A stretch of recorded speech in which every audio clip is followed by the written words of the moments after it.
Amici ben ritrovati, eventi del territorio, quest'oggi è Vidor ultracentenaria sagra di San Giuseppe e abbiamo il piacere di avere ai nostri microfoni il sindaco Mario Balio. Balio, sindaco, buongiorno, ben ritrovato, grazie dell'invito. Finalmente si riparte con tutte le precauzioni, mascherina in caso di assembramento, però la festa è iniziata. Sì, certo, noi eravamo partiti già domenica scorsa con il primo weekend di questi festeggiamenti di San Giuseppe. Oggi la festa è concentrata qua in piazza e quindi con la chiusura anche della strada. Vedo che già c'è un buon movimento anche oggi, come è stata anche domenica scorsa. Presumo che nel pomeriggio, visto il bel tempo, ci sia ancora maggior afflusso di gente, di persone.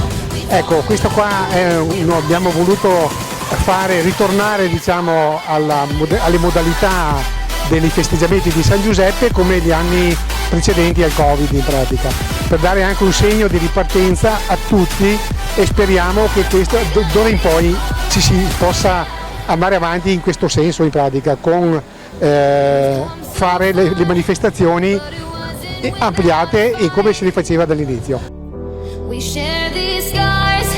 But they won't keep us out of sight.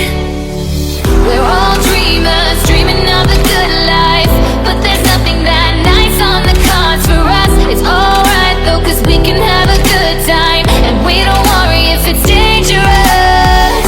So take this ride and hold on tight. We're gonna live forever now. And side by side. L'amministrazione comunale assieme alla Proloco quest'anno ha voluto come sempre agganciare alla fiera tutti gli artigianati ma anche tante associazioni come la Casa Maria delle Aide, quindi l'amministrazione comunale è sempre vicina a questo tipo di associazioni. Certo che sì, non solo in queste occasioni, ma noi spesso e volentieri ci mettiamo assieme, tipo come diceva lei, Casa Maria delle Aide, queste associazioni, anche altre associazioni di volontariato in protezione civile, qui abbiamo anche gli alpini.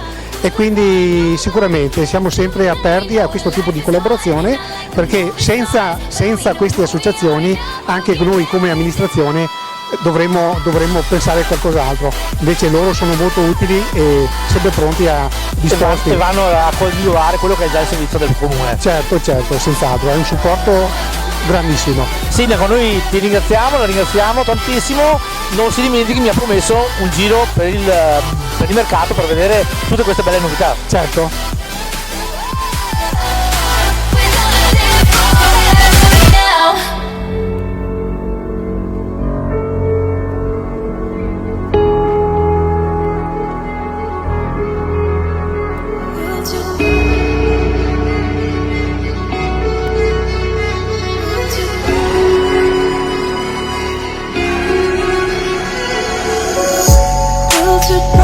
Slowly covering the light. Pull the trigger every night to stay alive. Hope was wishing, but you're running out of time. If I could only